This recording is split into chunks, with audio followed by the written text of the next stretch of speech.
First thing on our agenda is going to be approval of minutes for July the 10th, 2025 meeting. I'll make that motion to approve the minutes. I have a motion Second. and a second. All those in favor signify by saying aye. Aye. Any opposed, like sound? Hearing none, motion passes. Okay, next thing is, I want to thank Greg, gentlemen, for coming up here because there's a lot of questions in this next part, update on the Shell building, and I think that's working. I don't know if it's turned on or not. Yeah. Okay, great. So, where we at?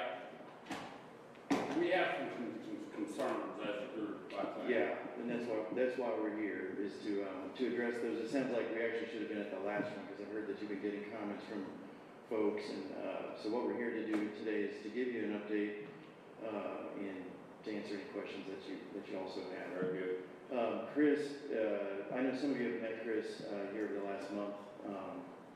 The short answer to some of the questions is that we had a project manager that in Chris's company that left unexpectedly and immediately for another opportunity, which, you know, I guess you can't blame a guy for doing something good for himself, but it did cause us a problem for about 8 weeks. So Chris is actually the head of all the construction company. He's going to manage the project himself and has been for the last month. So we've got the absolute best now to finish out this project, and hopefully you've seen that for the last 4 weeks too. Chris, again, he'll give more details on what's getting ready to happen over the next few weeks. We're getting very close to the end. I know that one of the biggest concerns is the site, probably more than even the building, because the building is mostly at this point putting in glass and finishing up the electrical work. So Chris will talk a little bit about that. But the bottom line is that we're getting very close to the end, and I know that you all were talking with me before that you need assurances on how we're going to finish out, and that's what we're here to do today. So we'll answer any questions you have. But first, I'm going to give it over to Chris so he can kind of talk about where things are today and where they'll be over the next couple of weeks here. Good morning. Morning. So over the last 3 weeks, we started back on site with our site contractor, our concrete contractor, getting the concrete site work going. As of today, we have the dock approaches in, retaining walls are in, the ramp up to the overhead door is in. They did place one big section of the concrete paving this morning, and then the next section of concrete paving will be done by next Wednesday. So by the end of next week, all the site concrete will be complete. Our site contractor's been on site here the last week, getting the remaining 150,000 square foot of area for the expansion graded. He's been doing a lot of cut on the north side and the east side, bringing that dirt back down towards the pond on the south end, and getting that last 150,000 square feet flattened like it should be. And we do have Patriot Engineering on site testing the lifts. He brings the lifts up, so make sure we get good compaction on materials as it comes up. So the glass guy was there this morning to measure for glass for the front entryway. Since we get that concrete sidewalk placed in the front entryway, he can get his glass measured. He said about 2.5 to 3 weeks to get glass on site, and he'll take probably 3 days to install the windows and get the building basically enclosed at that point. As soon as we get the concrete paving done next week, we start prepping for pavement. So I would say end of August, first part of September, we'll be getting the asphalt in. And then at that point, once the asphalt's done, we'll let the site contractor do his final grade around the building. And like Greg did mention, we will knock all the weeds down, make sure the project is presentable before we leave the site. And so I think by the middle of September, we'll be done and gone. So the site appearance is not going to be great until the middle of September? Yeah, I mean, I think as we go on with the site grading around the north and east sides of the building, a lot of those weeds are going to be knocked down. I know along the roadway there, we might do something there with that, but you know, I would like to leave it in pristine condition when we do leave. Because even the roads on the outside, or the weeds on the outside of the fence Getting are hot. 20 feet tall. Well, I can talk to Flynn, see if they want to come in, maybe knock those weeds down now. But be good for you guys, we can do Well, it that. didn't look like a $5.5 million project, it looks like an abandoned warehouse. And it's kinda hard to peddle with, going by appearances. I do think it's a good idea to get the outside the fence, because the thing is, Flynn, you know, some of these other ones, Flynn's gonna be, they're just gonna be gone because he's, you know, moving the dirt and that sort of thing, but he's not moving any dirt on the outside of the fence, so there's no, I don't think there's any reason that he would wait on getting that done. Because I agree with you, I mean, some of those are 4 or 5 feet tall on that side of the fence, and when you're driving by, that's what you see, it's just that, you know, just your first impression. Once you get behind the fence, it's, you see lots of things going on, but if you can't see it, then you don't know, so I think we can push. We can address that. Yeah, we can push him on that, because, I mean, it's not, yeah, because the grading's not gonna change there, you know what I mean? Exactly, yeah. Well, it's not just an impression on us too, it's an impression on the city, because the city's the one that, you know, provided the property for this. And the mayor has mentioned this today, I mean, the simple fact that it's grown up so much, and why hasn't it been kept up? So, Yeah. yeah. I mean, I understand, I can't even, I can't say that we have any problem at all with some of the saying, because it does look terrible, it's gotta be taken care of. Yeah. I mean, it's amazing how nature can just take over so fast if you're not monitoring and managing. Well, it's not the only place in the county that's doing it. I have a big issue on my side, on the east side of the county. And donkey grass is impossible. And it grows faster than you can spray. But it needs to be kept down, Yeah. yeah. And then the good thing is obviously we're heading into winter, I know it's crazy to think about, but it'll be easier to maintain for you once construction is done, just because of the way this is all timed out. Yeah. But we definitely will get that looking really, really nice, headed into Yeah. winter, so. Rex, anything else? Well, I mean, to say I'm disappointed is a little,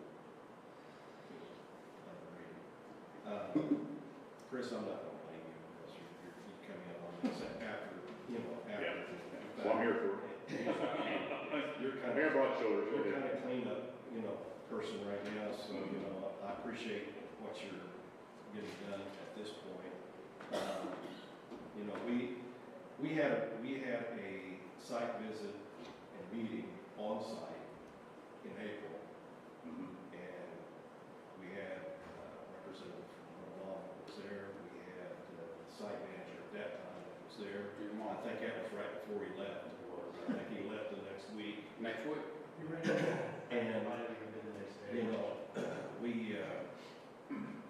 I specifically asked that day, you know, when substantial completion was going to be done, because we were already off schedule. It was supposed to be a substantial completion back in March, and here we were in April, we didn't, you know, weren't anywhere close. And so I asked again, you know, substantial completion, and I was told at the end of May, middle of June. And after that, no one was on the site at all, after we had that meeting. It was, you know, vacant, nothing was happening.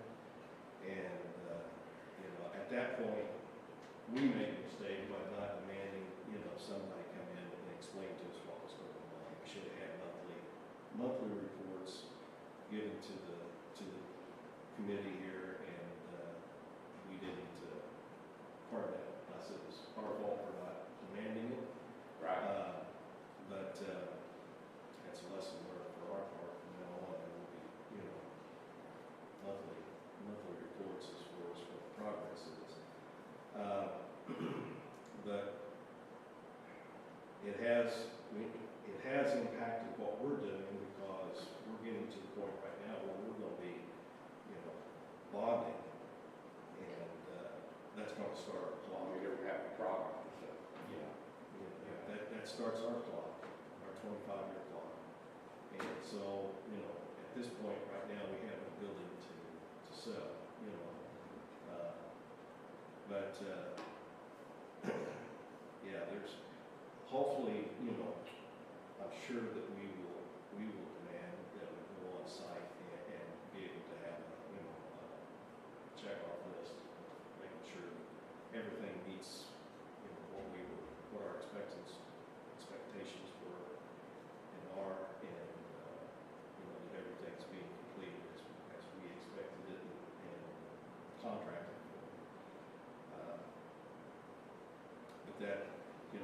disappointed in the time it took. The fact that the gentleman, the site manager left right after we had our April meeting. And that should have been on to let us know that had happened. And we never heard that. And it was weeks later before we found out Right. that he was even gone. I think it was in the first of July, So actually, when we found out, you which know, is terribly disappointing. that's unacceptable. And I'll keep that in mind in the future projects that we go Yes. head into. But, you know, this delay has not been good, and, like I said, I don't blame Chris. You're coming along and trying to clean things up, and appreciate that. And I hope that we can stay on at least the time frame that we're being told now. So at least we have something to tell people as to when the completion date's going to be, and have it ready, because I'm surprised that the city hasn't really Right. been on to us more than what they have, you know, but, Well, what's happened's happened, we've got to go forward, it's on Chris to take it to Make it happen. completion. so, Greg, where are we on financials? Have all the funds been dispersed? No, we've actually, I mean, that's one thing is when all this started, we talked with Jeff, and we've actually are holding back a substantial amount until the project is done. I believe it's something around still 1.2 million, something like that. We were, Something about I what? believe it's about 1.2 million, something like that. You're holding back. That dispersed, yeah. So there's quite a bit that is still, Good incentive to finish. yeah, I mean, you know, that's really what the idea was, yeah, that's really what the idea was. I mean, and, you know, obviously this is gonna be, finishing up pretty quick now, but at the same time, that's the idea, is that there's a nice little carrot to keep it. Who decides when that money's dispersed? I send it to you all, the way that we've been doing it is I'll send it to Jeff, in the auditor's office, and then when I get a response back, then that's when we submit it to them. So, I think exactly what you were just saying is what we would do in the last, draw, which is do punch list, which we would definitely do that anyway, but that's gonna happen for sure.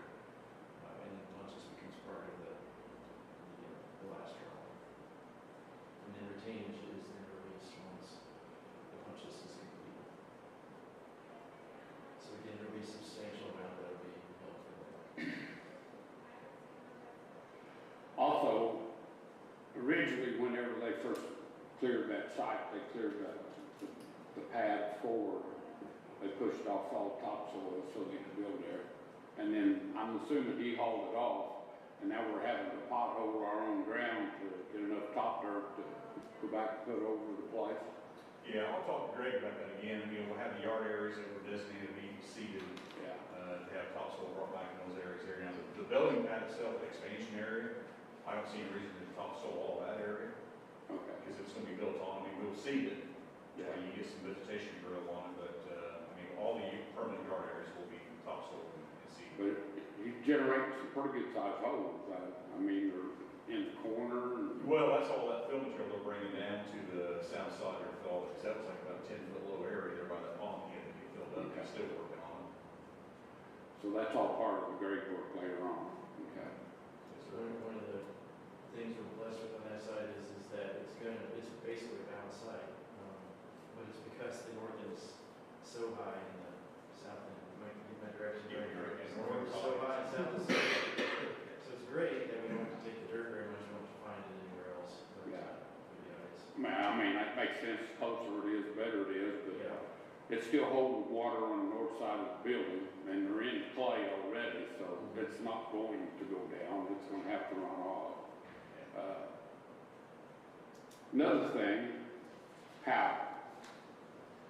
And it's in the plans, and I don't know, it's something I never noticed, but the power's in on the east side of that building. And according to Chris, we don't have anything we can draw off of that side of the building. On the west side, Yeah, or the west side. west side, correct, yeah. So how are we going to adjust for this?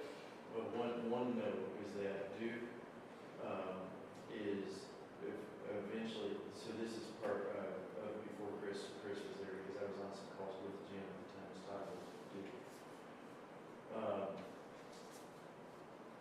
Duke is saying, that basically gave us two options. They said you can come in front of the building with the and basically put it on a temporary post until, whoever comes in decides to go on three-phase, how they will do those sorts of things. But then we have this ugly post right in front of the building. Or they said the northeast side of the building, which puts it into the expansion area, which obviously we don't want that either, because if it's in the, we want that whole idea of expansion area is that we can expand. What they decided is put it in the northeast, but that it's essentially their temporary single-phase power. And then when whoever comes in and designs, exactly what their power needs are, if they're going to expand those sorts of things, then they're saying that there'll be enough power draw that we can pretty much put it wherever we want at that point. So they just, that original site, I don't know how it would cost us much, but they were saying it was $150,000 to put it there. And it was something like $23,000 to put it in the northeast corner. Which we thought, we're paying for it, of course, but we thought it would be free no matter where we put it. But they're not looking at it like there's some future power user. They're saying, well, when we get the future power user, that's when we're going to count them for the offsets. So the way they're putting it in, it will allow for, I think the term they said was disconnect. There was a certain term he said that basically allows it to be flexible so that you can move somewhere else on the site during the days, assuming that some of these 3 days in the future. Okay. So, but the good thing is it won't be visible at least, or at least it's probably the least visible corner. But I would say probably someone's going to come in and want it in a different place because they want to expand it.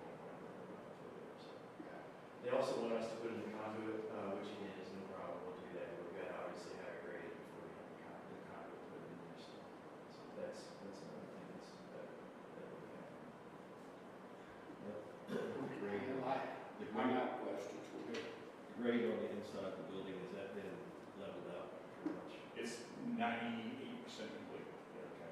I see a few little low areas there we need to address, but And the vapor barrier will be put on with, well, I'm a little concerned. Well, I think once we get the power turned on and those fans and intake louver starts working, drawing air through the building, I'm afraid that vapor barrier is going to draw moisture and make the vapor barrier and cause issues.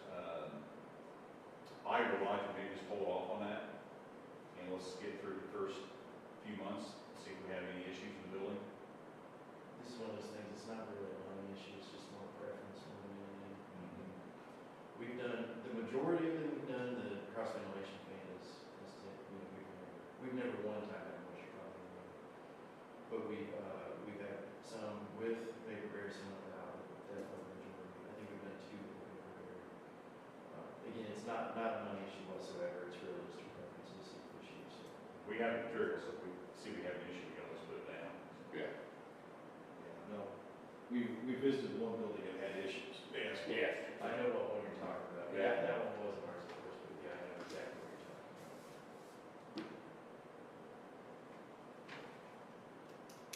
Anything else? Just the only comment, like when I hear that you guys are taking heat and there's taking heat, that just really kind of pains my heart kind of thing. I just hate it that you guys are having those kind of conversations, with citizens and so forth. And it makes me feel terrible that, we're the cause of you having to make those calls. So I just want to assure you that, literally, Chris is the best. He's the president of the company. He's managing himself. This is literally the #1 priority in Grandma right now. The absolute #1 priority. And we're going to do whatever it takes to make you guys proud of us. One thing I can absolutely assure you, I know that when we're talking about weeds and things, it casts a terrible light on the project.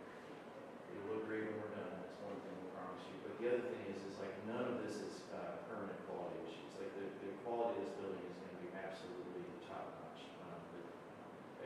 decisions you guys have made have been good ones. And the quality of all the permanent infrastructure is gonna be absolutely top notch. It's this temporary weeds and the way that we manage all that, and, I mean, I just hate it because I feel like it's cast a light, but I hope it's just a temporary dark cloud on this thing, and then everyone sees it at the end of change. I appreciate you both coming today. Chris, a little pressure. Deal with it. Yeah. But yeah, I am on site every Thursday morning about 9 o'clock, so if you guys, I'm always in there a couple of times, so if you guys want to come out Thursday mornings, I'm there for about an hour or so, making sure things are getting done and following up on items, so feel free to stop by. All right. This actually, the county got away from the RDC years back. Jack remembers the Matthews was right. And we got it back up and running, and this was our first project with this. And really disappointed in the fact we had like a 90-day span, we had no communications and nothing asked or said on our part, and Or done. yeah, so, Well, you guys should not take any of that blame. Like, communication should be coming from us. It shouldn't be you having to ask us to communicate, it should be coming from us. So, and I have to admit, like, during that couple month period, it took us by surprise, it really did. And we're talking about, relationships with some contractors we were trying to catch up on. And while we were trying to do that, we just forgot the most important conversation, which was to our client. So, that is, you guys should take none of the blame at all for that. That's on us for not communicating back to you. well, I appreciate you showing up, and I appreciate the effort you're setting forth, because I can see a difference over the last 3 weeks already. If there's nothing else on, we good on that? Thank you. Yeah, thank you. All right, then, next thing on the agenda is any other business? Any new? I'd entertain a motion to adjourn. So moved. Thank you both for coming. Yeah. I really appreciate it. Thank you. You too, Dan. Absolutely. Believe I do have a question for you.